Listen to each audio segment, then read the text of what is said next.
Karma by एक ऐसी भगत थी, उनके पिताजी रोज ठाकुर जी की पूजा किया करते थे।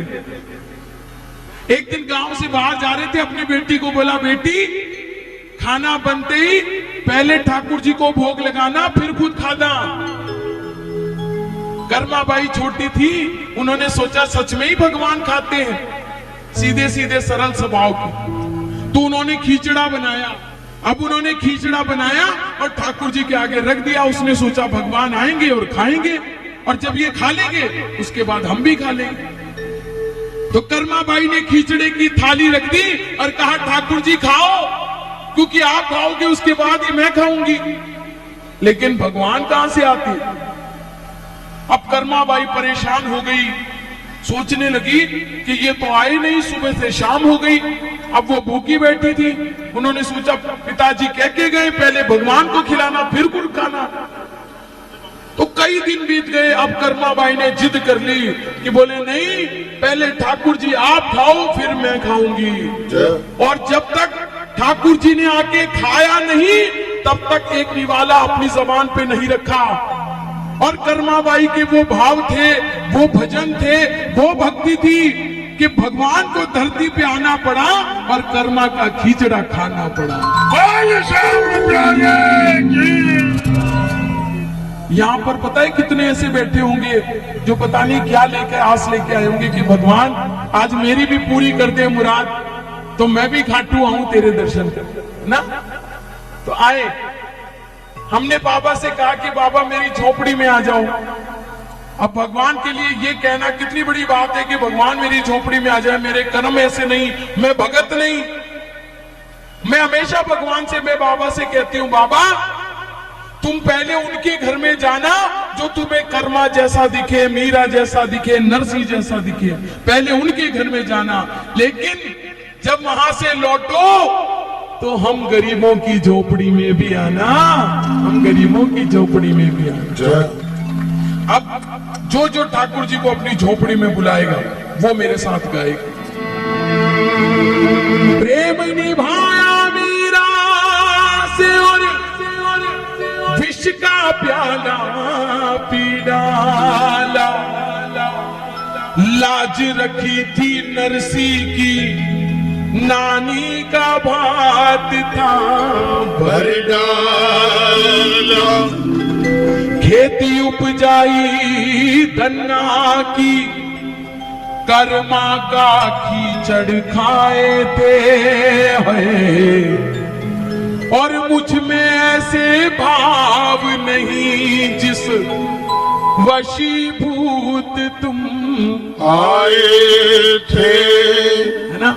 प्रेमी क्या कहता है, बाबा मैं तो कर्मा नहीं हूं, मैं मीरा भी नहीं हूं, नरसिंह भी नहीं हूं, मैं भगत नहीं हूं बाबा, लेकिन एक सबसे बड़ी सच्चाई है वो आप भी सुनो कि मैं भगत नहीं हुआ तो क्या हुआ बाबा, मैं तेरा प्रेमी तो हूं, तेरे से प्रेम तो करता हूं। हाँ? और इस प्रेम के लिए मेरी झोपड़ी में आना।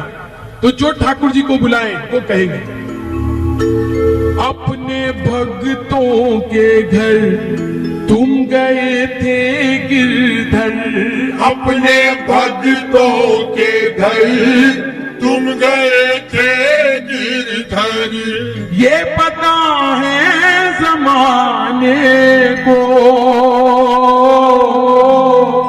बाबा आ जाओ ना निर्धन के यहाँ कुछ पल ही बिताने को। बाबा आ जाओ ना निर्धन के यहाँ कुछ पल ही बिताने को। एक एक शब्द सुनना और एक एक शब्द आज बाबा को सुनाना। पता नहीं किसकी ऐसी करुण पुकार बाबा को अच्छी लगे और वो आपकी झोपड़ी में पहुंच जाए। आए मिलकर के बोले, अपने भक्तों के घर तुम गए थे गिरधर, अपने भक्तों के घर तुम गए थे गिरधर। ये पता है जमाने को, बाबा आ जाओ ना निर्धन निर्धन के यहाँ कुछ पल ही बिताने को बाबा जाओ ना। निर्धन के यहाँ कुछ पल ही बिताने को। वो अपने भक्तों के घर तुम गए थे गिरधर, अपने भक्तों के घर तुम गए थे गिरधर। ये पता है जमाने को, बाबा जाओ ना निर्धन के यहाँ कुछ पल ही बिताने को। बाबा जाओ ना निर्धन के यहाँ कुछ पल ही बिताने को। कितने लोग बुलाना चाहते हैं? हाँ, एक बार बोल के बताना। आ जाओ कन्हैया, आ जाओ, आ जाओ, आ जाओ कन्हैया, आ जाओ, आ जाओ, आ जाओ कन्हैया, आ जाओ, आ जाओ, आ जाओ कन्हैया, आ जाओ। बेटी बेटी ताली बजाएं दोनों हाथ खोल के।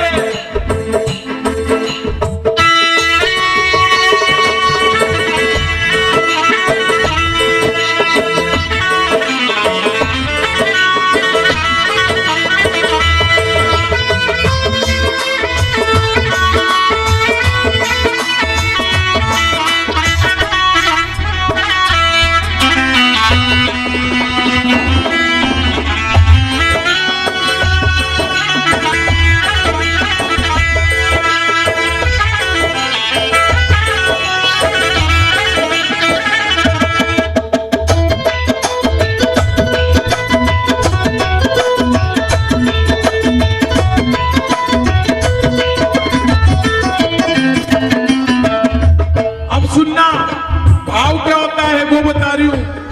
भाव क्या होता है सुनो। प्रेमी कहता है बाबा 56 भोग लगे तेरे, एक दिन खा लेना शाम रूखा सूखा। 56 भोग लगे तेरे, एक दिन खा लेना शाम रूखा सूखा। घर ना हो जो कुछ भी मेरे, एक दिन रह लेना तू मेरे संग भूखा। करना हो जो कुछ भी मेरा, एक दिन रह लेना तू मेरे संग भूखा। देख कंगाल ये तेरा एक लाल ये, देख कंगाल ये तेरा एक लाल ये। आया तुझको बुलाने को। बाबा जाओ ना निर्धन के यहाँ कुछ पल ही बिताने को। बाबा जाओ ना निर्धन के यहाँ कुछ पल ही बिताने को। पता है, मैं आपको भाव की बात बता रही हूं। भाव क्या होता है?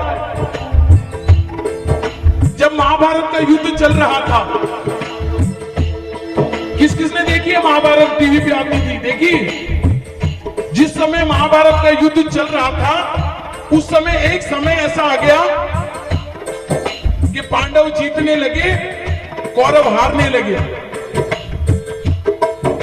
दुर्योधन के समझ में आ गया कि पांडव नहीं जीत रहे, ये कन्हैया जिता रहा है। जय हो। हाँ? दुर्योधन के मन में थोड़ा सा कपट आ गया। उसने सोचा कन्हैया को अपनी तरफ मिला ले तो युद्ध में जीत सकते हैं। अब दुर्योधन कन्हैया के पास गए और उनको कहते हैं, कन्हैया, हे मधुसूदन, हे बिहारी जी, हाँ, एक बार मेरी झोपड़ी में भी आओ, सेवा का मौका दो। और 56 भोग के थाल सजा दिए, बड़े बड़े थाल। और प्रेमियों, ठाकुर जी ने उसकी तरफ मुड़ के नहीं देखा और सीधे उसके घर से निकले, उसके घर से आगे निकले और जाके विदुर के घर पहुंच गए। विदुर के घर पहुंच गए। विदुर जी घर पे थे नहीं। विदुरानी ने देखा, अरे अरे भगवान मेरे घर आए हैं, तीन लोक का स्वामी मेरी झोपड़ी में आया है। विदुरनी को कुछ समझ में नहीं आया। विदुरानी हक्की बक्की हो गई। अरे भगवान मेरे से भाग, तीन लोक का स्वामी मेरी झोपड़ी में आ गया। हाँ, और इतनी भाव विभोर हो गई कि कन्हैया को लाई और आसन पे बिठाया। और इतनी भाव विभोर कि केला छीलती तो केला जमीन पर गिरा देती, छिलका भगवान के मुंह में दे देती। फिर केला छीलती, केला तो जमीन पे गिरा देती, छिलका भगवान के मुंह में दे देती। थोड़ी देर में विदुर जी आए। अरे ए विदुरानी क्या करती है? अरे भगवान को छिलके खिला रही है, तेरी बुद्धि खराब हो गई है। विदुर जी ने एक समर्पण भाव के हिसाब से एक केला छीला, छिलका जमीन पे गिरा दिया, केला भगवान के मुंह में दे दिया। जानते हो भगवान क्या बोले?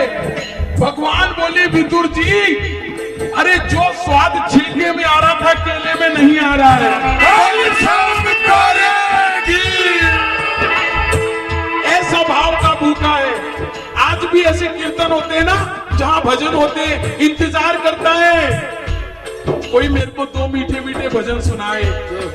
मैं भूखा हूं भजनों का। अरे जो दुनिया को रोटी दे रहा है उसको हम क्या 56 भोग खिला सकते हैं? हाँ? अरे जो हमको पाल रहा है हम उसको क्या दे सकते हैं? लेकिन ठाकुर जी कहते हैं, अगर तुम मुझे कुछ देना चाहते हो तो रोज दो मीठे मीठे भजन सुना दो, मैं राजी हूं। हाँ? अब रोज कौन 2 लाइनें सुनाएगा? क्या सुनाएगा मालूम है? गोविंद मेरो गोपाल मेरो है, गोविंद मेरो है, बोलो बोलो, गोपाल मेरो है, श्री बांके बिहारी नंदलाल मेरो है, श्री बांके बिहारी नंदलाल मेरो है, गोविंद मेरो है, गोपाल मेरो है, गोविंद मेरो है, गोपाल मेरो है। प्रेमी कहता है, बाबा सोने के सिंहासन पे तुम सदा विराजते हो खाटू वाले। बोलो, सोने के सिंहासन पे तुम सदा विराजते हो खाटू वाले। मेरे फटे पुराने आसन पे एक बार बैठ जाओ मुरली वाले। मेरे फटे पुराने आसन पे एक बार बैठ जाओ मुरली वाले। शान होगी ना कम बाबा तेरी कसम, शान होगी ना कम बाबा तेरी कसम। आया तुझको बताने को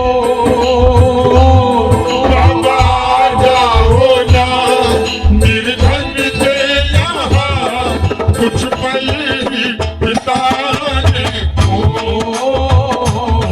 बाबा आ जाओ ना निर्धन से यहाँ कुछ पल ही बिताने को। चलो, कितने कंगाल बैठे हैं यहाँ इसके दरवाजे के, कितने भिखारी बैठे हैं, हाथ उठाना।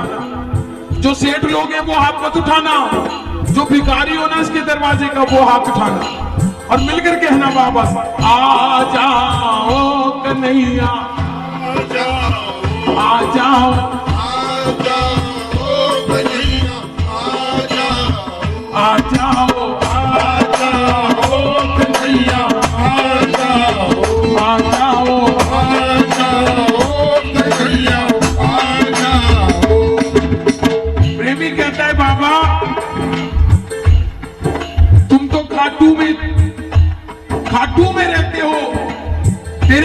तो सारे दिन दिवाली होती है, रोज दिवाली है। अब मैं अपने घर को खाटू कैसे बनाऊं? मैं अपने घर को खाटू कैसे बना लूं? मैं गरीब आदमी हूं बाबा, मैं तुमसे प्रेम करता हूं, अपनी झोपड़ी में बुलाना चाहता हूं। हाँ? प्रेमी कहता है बाबा रोज दिवाली होती तेरी, मेरे घर में रहता है सदा अंधेरा। रोज दिवाली होती तेरी, मेरे घर में रहता है सदा अंधेरा। फूलों पर सोने वाले कांटों पे बिछौना है ओ बाबा मेरा। फूलों पर सोने वाले कांटों पे बिछौना है बाबा मेरा। आके तो आजमा दूंगा पल के बिछा, आगे तो आज दूंगा पल के बिछा। शाम तुझको सुलाने को बाबा जाओ ना मिलन के यहाँ, कुछ पल बिताने को। बाबा जाओ ना निर्धन के यहाँ, कुछ पल बिताने को। चलो ठाकुर जी को यहीं से अपने घर लेके जाना है, कौन कौन ले जाएगा? हाँ? आज पूछो बाबा से कब आओगे मेरी झोपड़ी में? लगाओ ताली, मिलकर बोलो कब आएगा मेरा सांवरिया, कब आएगा मेरा सांवरिया, कब आएगा मेरा सांवरिया। बोलो बोलो कब आएगा मेरा सांवरिया, जाने कब आएगा मुझे अपना बनाएगा। जाने कब आएगा मुझे बनाएगा। मेरे आंसू पोंछ कर मुझे गले लगाएगा। मेरे आंसू पोंछ कर मुझे गले लगाएगा। कब आएगा मेरा सांवरिया, कब आएगा मेरा सांवरिया, कब आएगा मेरा सांवरिया, कब आएगा मेरा सांवरिया। ऐसे ऐसे पुकार करना, कभी अपना बच्चा बीमार हो जाता है ना, जब बाबा को बुलाते, बाबा मेरे बच्चे को बचा ले, मेरे बच्चे की रक्षा कर ले, मेरी माँ को बचा ले, मेरे पिताजी को बचा ले। जब वो पुकार करते हो ना, ऐसी पुकार कीर्तन में बैठ के करा करो, ताकि जब जब जरूरत पड़े तो मुरली वाला आपके नजदीक मिले। आप हारे के सहारे की कान्हा रे कान्हा आजा अब तो आजा, कान्हा रे कान्हा आजा अब तो आजा। मेरा दिल ये पुकारे आजा, मेरे दिल ये पुकारे आजा। अखियों की प्यास बुझा जा, अखियों की प्यास बुझा जा। कभी मिलने मिलाने आजा, आजा रे दीवाने आजा। रे कान्हा आजा अब तो आजा। रे कान्हा आजा अब तो आजा। रोज ठाकुर जी को बोला करो।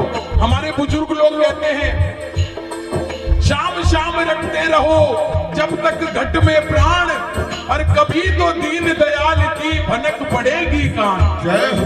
कभी तो मुरली वाला सुनेगा, जब रोज बुलाएंगे तो किसी दिन तो कृपा होगी कि मुरली वाला हमारे घर भी आएगा, हमारी झोपड़ी में आएगा। कौन कौन बुलाना चाहता है तो बोलो। कभी फुर्सत हो तो सांवरिया निर्धन के घर भी आ जाना। कभी फुर्सत हो तो सांवरिया निर्धन के घर भी आ जाना। जो रूखा सूखा दिया में कभी उसका भोग लगा जाना। रूखा सूखा दिया हमें, कभी उसका भोग लगा जाना। ऐसे रो रो के जब पुकार लगती है ना,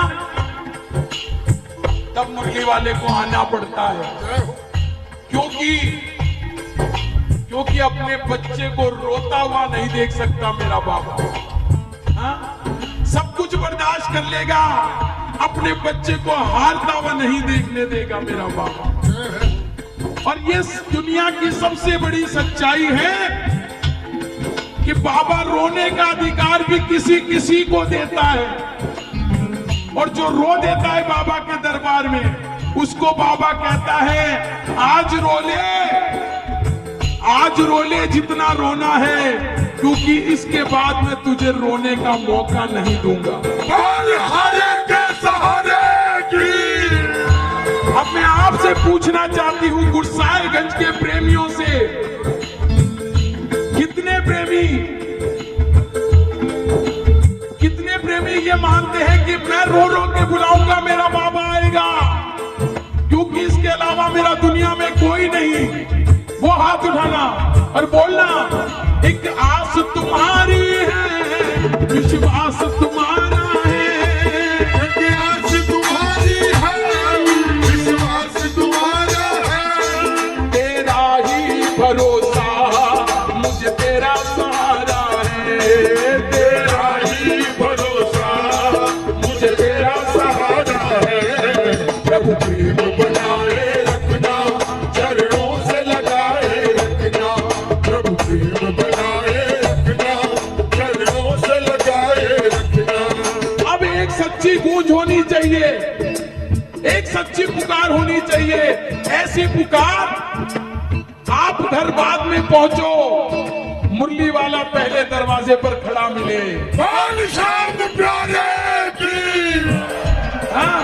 तो जो लोग बाबा को अपने साथ अपने घर ले जाएंगे, आज वो हाथ उठाएं और ताली लगा के बोले, आ जाओ कन्हैया, आ जाओ, आ जाओ, आ जाओ कन्हैया, आ जाओ, आ जाओ, आ जाओ कन्हैया, आ जाओ, आ जाओ, आ जाओ कन्हैया, आ जाओ, आ जाओ,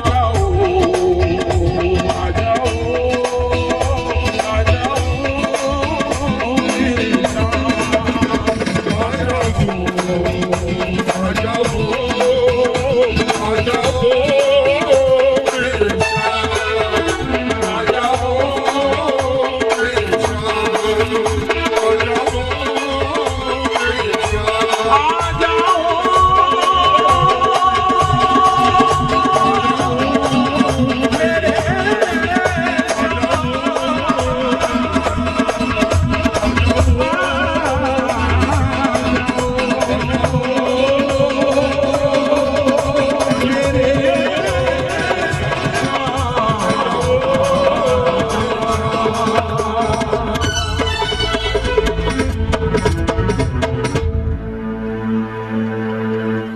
बाबा आ जाओ ना निर्धन के यहाँ, कुछ पल